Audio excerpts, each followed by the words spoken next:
He's looking out the window. It's people like sending him notes and he's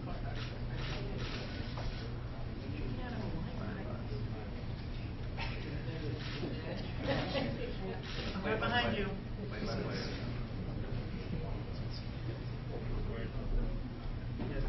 I was going to say, keep your job. You can end up on the unemployment line in about 10 minutes.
Good evening. I'm John Miller, Deputy Commissioner for Intelligence and Counterterrorism.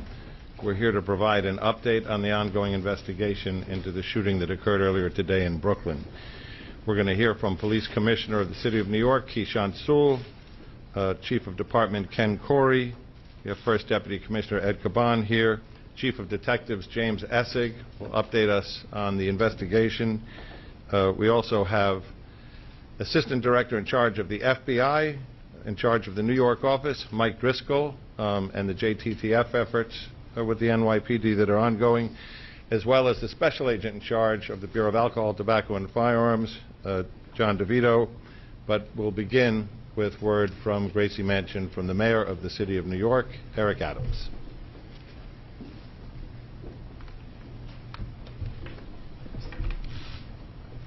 We can't hear him. He's talking. We can't. He's talking, but we cannot hear the mayor. We'll work on the audio on our end.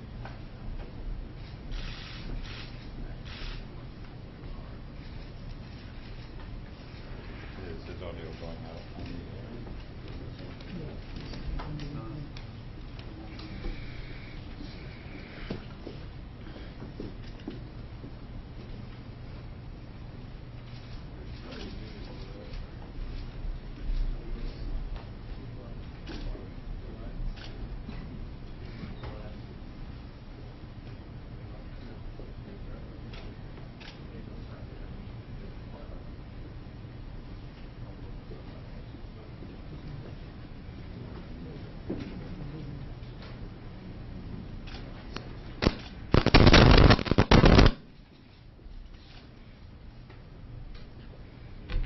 Thank you all for your patience.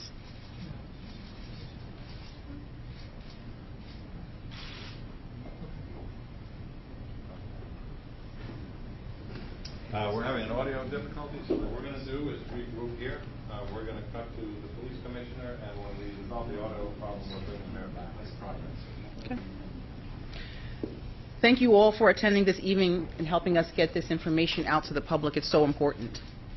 We are truly fortunate that this was not significantly worse than it is. As we reported this afternoon, a man who was traveling on a Manhattan-bound N train opened 2 canisters that dispensed smoke throughout the subway car. He then shot multiple passengers as the train pulled into the 36th Street station in Sunset Park. 10 people were injured by gunfire, and an additional 13 were either injured as they rushed to get out of the train station or they suffered smoke inhalation. Some good news is that none of the injuries appear to be life-threatening. As detectives processed the crime scene, they recovered a 9mm semi-automatic handgun, extended magazines, and a hatchet. Also found is a liquid we believe to be gasoline and a bag containing consumer-grade fireworks and a hobby fuse. About an hour ago, detectives located a U-Haul van in Brooklyn that we believe is connected to the suspect. At this time, we still do not know the suspect's motivation. Clearly, this individual boarded the train and was intent on violence.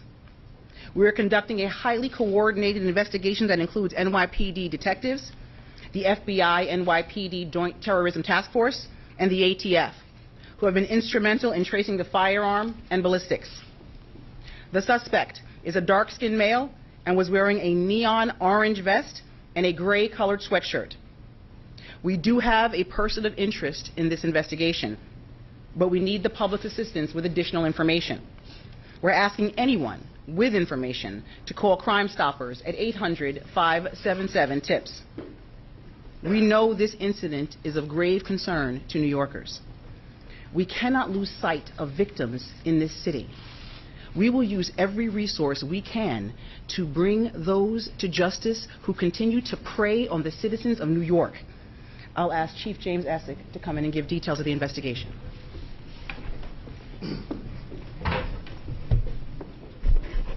Good evening, everybody. Today at 8:24 a.m., aboard a Manhattan-bound N train, 10 people were shot, 7 males, 3 females, and they were removed to area hospitals. An additional 13 people suffered injuries related to smoke inhalation, falling down, or a panic attack. The information I'm about to give you is preliminary and it's subject to change right now. As that N train was between stations 59th Street and the 36th Street stations, seated in the second car in the rear corner was a dark-skinned male. Various descriptions of his height are given. He is heavy-set, wearing an orange-green nylon-type construction vest. He also had on a gray hoodie, a surgical mask, and a neon green construction helmet. As the train approached the 36th Street station, witnesses state the male opened up 2 smoke grenades, tossed them on the subway floor, brandishes a Glock 9mm handgun. He then fired that weapon at least 33 times, striking 10 people. The male then fled the scene, and detectives are actively trying to determine his whereabouts. Recovered at that scene was a Glock 17 9mm handgun, 3 extended Glock-type magazines. 1 was still in the weapon, 1 under a seat, and 1 in a backpack. We had 33 discharged shell casings, 15 bullets, 5 bullet fragments, 2 detonated smoke grenades, 2 non-detonated smoke grenades, a hatchet, a black garbage can, a black milk-type style rolling cart, the gasoline, and a U-Haul key. The U-Haul key at the scene led us to the recovery of a U-Haul van a short while ago in Brooklyn. The male, who we believe is the renter of this U-Haul in Philadelphia, is a Frank R. James, male, 62 years old, with addresses in Wisconsin and Philadelphia. We are endeavoring to locate him to determine his connection to the subway shooting, if any. The 2 crime scenes, the subway and the van, are very active and are still being processed. We are asking for anyone's help with information, cell phone video, witness information, or if they can identify the perpetrator or the renter of this vehicle, to call Crime Stoppers at 1-800-577-TIPS. There is a $50,000 reward out right now. $25,000 from the New York City Police Foundation, $12,500 from the MTA, and $12,500 from the TWA Local 100. I just want to assure everyone that we in the NYPD have all our resources working this, along with our partners in the FBI and the ATF, to find this perpetrator. With that, I'd like to turn it over to Mike Driscoll. We're gonna the go mayor? back to Okay. the mayor, Okay. assuming we've resolved that issue.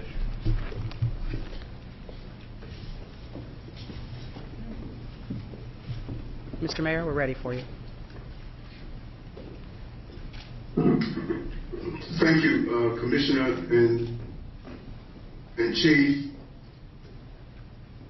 As we indicated, today was a difficult day for New York. And days like these are playing out too often in cities across America. As mentioned this morning, we witnessed an act of violence and evil in the heart of Brooklyn, where a shooter attacked a subway car full of innocent people at the 36th Street station. We saw a quiet Tuesday morning turn the N train into a war zone as a smoke bomb was detonated and multiple shots rang out. We witnessed 20 individuals have been injured so far, as it was mentioned. And thanks to the quick thinking of the MTA crew and the bravery and cooperation of passengers, lives were saved. And thanks to our first responders, the injured were quickly taken to area hospitals, and all of them are expected to recover. You know, I have been realistic and outspoken about my commitment to protecting public safety. I stand by that and will continue to do everything in my power to dam the rivers that feed the sea of violence. But this is not only a New York City problem. This rage, this violence, these guns, these relentless shooters are an American problem. And it's going to take all levels of government to solve it. It is going to take the entire nation to speak out and push back against the cult of death that has taken hold in this nation. A cult that allows innocents to be sacrificed on a daily basis. A country where buying weapons of mass destruction is as easy as picking up a piece of plywood or a garden shovel. A country where there are more guns than people. There are over 400 million guns in this country alone. The U.S. gun homicide rate is 26 times that of other high-income countries, where over 100 people die in gun violence every day. Guns are the leading cause of death for American children and teens, like the 16-year-old baby we lost in the Bronx. From schools in Columbine, Sandy Hook, and Virginia, to music festivals in Las Vegas, to nightclubs in Orlando, to movie theaters and yoga classes across the nation. These killers have used weapons of mass destruction to massacre innocent people. They control no armies or military forces, yet these individual killers terrorize our nation. I've often said that this city is not going to adapt to dysfunction. Ending gun violence means changing gun laws. We cannot clean up a flood when the water is still pouring into the basement. And we can never stop the killing if we cannot stop the guns. To be clear, we will not surrender our city to the violent few, and we will not surrender all of America to this cult of death. The sea of violence comes from many rivers. We must dam every river that feeds the greater crisis. That is the work of my life, this administration, and this police department. I will not stop until the peace we deserve becomes the reality we experience. You have my word as a former police officer, a fellow New Yorker, and your mayor, that we will end this epidemic, and that will capture the individual responsible for today's attack. We will capture him and prosecute him to the full extent of the law. Thank you, NYPD, FDNY, our first responders, and the collaboration from the federal government, the state, the city agencies. Thank you, Mr. Mayor. I'd like to turn it over to Assistant Special Agent in Charge at the FBI New York office, Michael Driscoll. Thank you, Commissioner. I want to start by expressing our hopes and prayers that the victims of this event will enjoy a quick recovery. They are our primary focus right now. I also want to echo the thanks for the partnership to the NYPD, the ATF, and all the partners who are contributing to this investigation. Right now, the FBI NYPD Joint Terrorism Task Force is fully engaged with this investigation, providing assistance through manpower, technical assistance, and basically everything we can throw at it. We expect the process to be a long one as we gather all possible information to track down all possible leads. And I would encourage you, as it was mentioned earlier, to please reach out to the NYPD tip line at 1-800-577-TIPS. And I would also add, as frequently the case in many of our current investigations, everyone's got a cell phone in their pocket. There's a lot of video out there. If you have digital information that you'd like to share with us in connection with this investigation, please visit fbi.gov/Brooklyn shooting, where you can upload that information. So we are seeking the public's help. You heard mentioned before of a name of possible interest. Videos would be particularly helpful, or any other additional witnesses who have yet to come forward that can provide information that might help this investigation. So thank you for your participation, and I thank everyone for their partnership in the course of the investigation. Thank you. We'll take a couple of questions. Commissioner Sewell, is it the belief that he fled on foot after abandoning the van, or not? We are not sure where he went at this point. That is subject to investigation. We have a number of resources that are combing on foot and doing video canvases as well to determine where he went.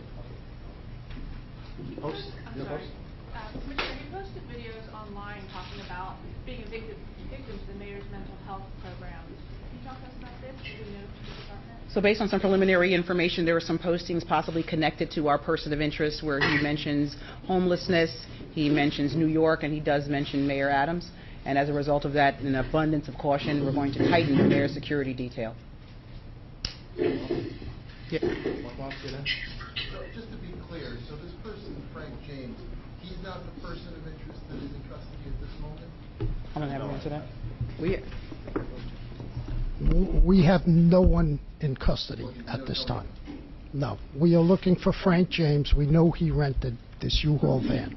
The key of that U-Haul van was found at the crime scene in the subway. And Mr. James made those social media posts? We're pouring through that, but yes, correct. And you believe he was the one in the train? Is that correct? We are looking to determine if he has any connection to the train. We know Mr. James rented that U-Haul truck in Philadelphia. And Mr. James made those threats online that the commissioner was speaking about? Okay. So we're not calling them threats. He made some concerning posts, or someone made some concerning posts. We cannot attribute it to that individual yet. That's under investigation. But again, in an abundance of caution, we're going to tighten the mayor's security detail. That's all. Rocco, Daily News? Does he have any connection at all to the transit system? Is he a TA worker and any connection whatsoever to that subway station? That is subject to investigation. We don't have that information yet. Does he have a criminal record? John Dog, CBS 2? Does he have a criminal record? What is his exact connection? Mr. James is just a person of interest we know right now who rented that U-Haul van in Philadelphia. The keys to that U-Haul van were found in the subway in our shooter's possessions. We don't know right now if Mr. James has any connection to the subway. That's still under investigation. Chief Essex, do you have any what we call robust DNA evidence from the crime scene or van? The crime scene's still being processed now. The van is being processed, and the subway crime scene is being processed. But it's too early right now to tell. City, Katie? Can you explain where this U-Haul was located? Was it nearby? And also, I know you said you're investigating these videos, but can you confirm that it was him in the video or people that he knows? We're just trying to make that connection. The video, the YouTube videos and the videos on there's a man who posted there, Frank James.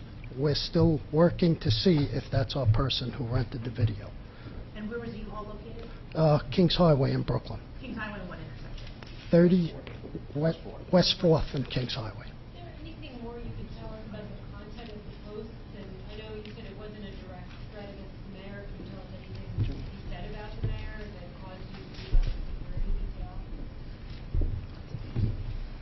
There were general topics of concern, and I don't want to go into too many details about the mayor's security detail. We're just doing it just to be on the safe side. And just any other details about homelessness? You mentioned that you posted about homelessness. Complaints about homelessness, complaints about New York, nothing in general. I'm sorry, just general comments that cause us some concern that are subject to investigation at this point. Next question. Why were there no working surveillance cameras in the station? Why did police radios not work in the station? And how much did those factors hamper this investigation? Yeah, we know that there were 3 stations that the video wasn't working. We're still investigating that to see why or how those, whether it was a mechanical problem, electrical issue, why those videos weren't up. And the police radios? There was no issues with police radios. There were reports that one of the first officers on scene said his radio wasn't working, and he told one of the teenagers there to call 911. Yeah, so patrol officers, officers who work topside, if you will, in patrol precincts, when they go down the station, they have to switch frequencies. It's a UHF versus VHF. So if they didn't switch the radio over to the VHF frequency, they would not be able to transmit down in the subway station. So it's user error. It wasn't a problem with the actual radio. Bloomberg News. How many officers are assigned to the 36th Street station, and were there any officers in the station at all? So we don't typically assign officers to subway stations. Officers patrol on a rotating basis. They ride trains, they come out, they patrol the stations. Patrol officers from the precincts stop, go down, they do station inspections. We've been doing that since January, so that station was patrolled several times today. There were no officers present in the station at the time of the shooting, but it had been patrolled several times on this calendar date prior to the shooting in the early morning hours. Next question. What do we know about Mr. James and his local ties to New York City? Jimmy? We know Mr. James has addresses in Wisconsin and Philadelphia. As far as New York, it's still under investigation, but he's just a person of interest right now in this case. Is it clear when he entered the station, and is he on video anywhere after the fact? We know the shooter was entered the station on Kings Highway.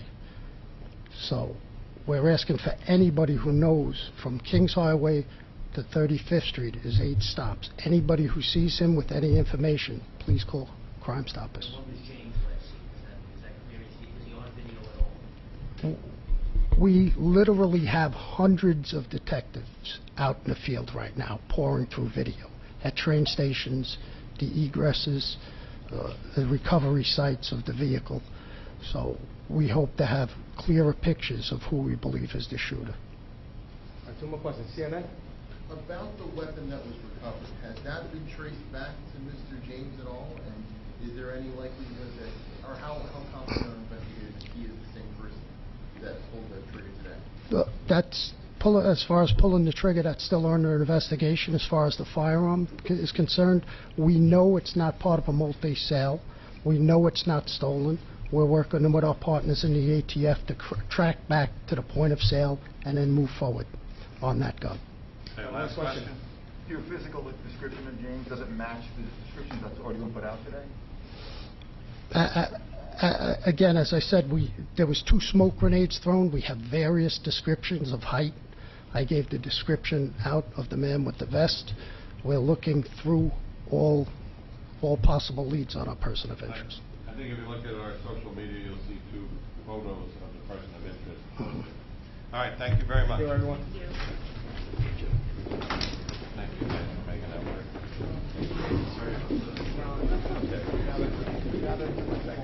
He did a good job. They did their own job.